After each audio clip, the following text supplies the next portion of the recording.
Hi, Scary Recaps here. Today, I'm going to explain the movie Atrocious from 2010. Beware of spoilers. Christian Quintanilla and his sister July are fond of paranormal activities. They run a site on the internet where they present and analyze videos referring to the scariest urban legends that they can get their hands on. They both love the supernatural.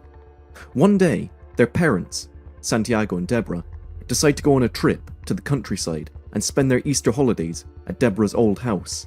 She used to live there when she was a child. All happy and content, the Quintanillas, the youngest child Jose and the family dog included, arrive at the place. Christian and July are fascinated by the hedge maze located close to the house. They take their video cameras with them and begin exploring the labyrinth and also the dark woods which surround them. Soon, they learn of a local legend about a girl with a red dress named Melinda, who went missing in the woods during the year 1940 and was never heard from again. It is said that she died there all alone and that her spirit, unable to find rest in the afterlife, remained in the world of the living, which up to this day haunts the woods at night. Some of the locals speak of the kindness of Melinda's spirit, helping those who are lost in the wooded maze to find their way out. Others, however, insist that Melinda is an evil and malevolent ghost. Worrying for their safety, Santiago and Deborah forbid their two children of going to that labyrinth. Santiago tells them that even their mother, who knew the maze very well when she was young, doesn't want to go in there because she is afraid that she will get lost. The two siblings, however, don't pay heed to their warnings and continue to pay constant visits to the woods. More than once, they sneak out of the house and roam the maze, marking their path with chalk in order not to lose their way and uncover many wonderful things. One day, Christian and July discover a well inside the labyrinth, rumored to be the spot where Melinda fell in and died. Christian wants to test that rumor and so leans over and yells Melinda's name. July scolds him for that and says that he is being disrespectful. Before they leave, they find a strange altar.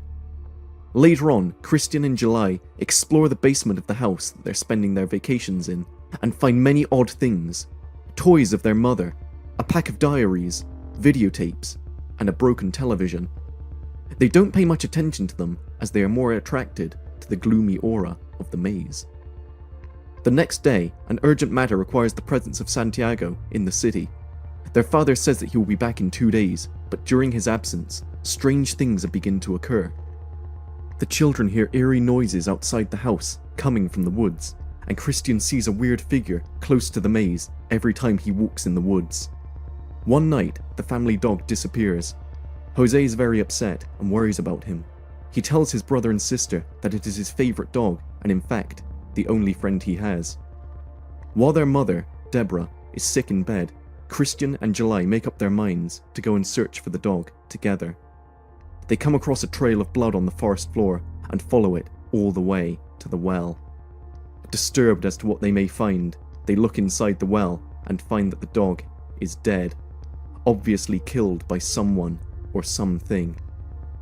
Alarmed by this, the two siblings decide to keep this a secret from Jose and their mother until their father returns. Later on, after the night has fallen, Christian and July relax in their rooms when they suddenly hear their mother shrieking. She is in panic because Jose has gone missing and she can't find him anywhere. She asks them if they have seen him and they reply no. Then, Deborah storms out of the house and enters the woods, searching for him. Christian and July take their cameras and go after her. Soon, the three of them are separated. July stumbles and falls, her camera breaks. Meanwhile, Christian wanders alone in the woods when someone or something grabs him from behind and drags him to the forest floor. He struggles and manages to break free. He doesn't know what stalks him and backs away until he steps on his mother's broken flashlight. He runs away searching for Jose, as well as July and Deborah. After a little while, he enters the maze and locates his sister. She is tied to the peculiar altar, all bruised and bleeding. She is in shock, not knowing who did this to her. Christian sets her free and, following the chalk markings, takes her home to treat her wounds. Back at the house, July's attention is drawn to the fireplace. She walks over and opens the grate only to find Jose's charred body inside. Terror strikes her, and then the lights go out. Someone is outside the house. Christian runs to July and helps her get inside a cupboard in the kitchen. He tells her to remain there, hidden. The stalker uses an axe to get inside. Christian runs upstairs to his bedroom and locks himself in. Chaos holds the night.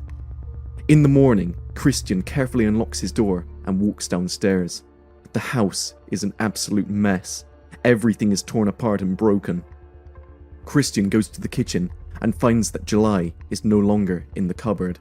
Her hiding place is empty and full of blood. A commotion is heard from the basement. Christian walks downstairs and finds that the TV has been fixed and a videotape is being played. The film then cuts to a series of photographs connected to the crime, and the voice of Santiago Quintanilla is heard. He says that he is in the house and that everyone is dead. Suddenly, he screams. Later, the police report says that 4 dead bodies have been found in the house. After the short interval, Christian is seen watching the tape. It shows an interview with his sick mother, Deborah, by a team of doctors in a mental institution. It is mentioned here that episodes of schizophrenia in adult women tend to reappear, mostly during nighttime. The doctors say that Deborah can become violent and extremely dangerous to those around her. They relate the cause of her condition to a childhood trauma.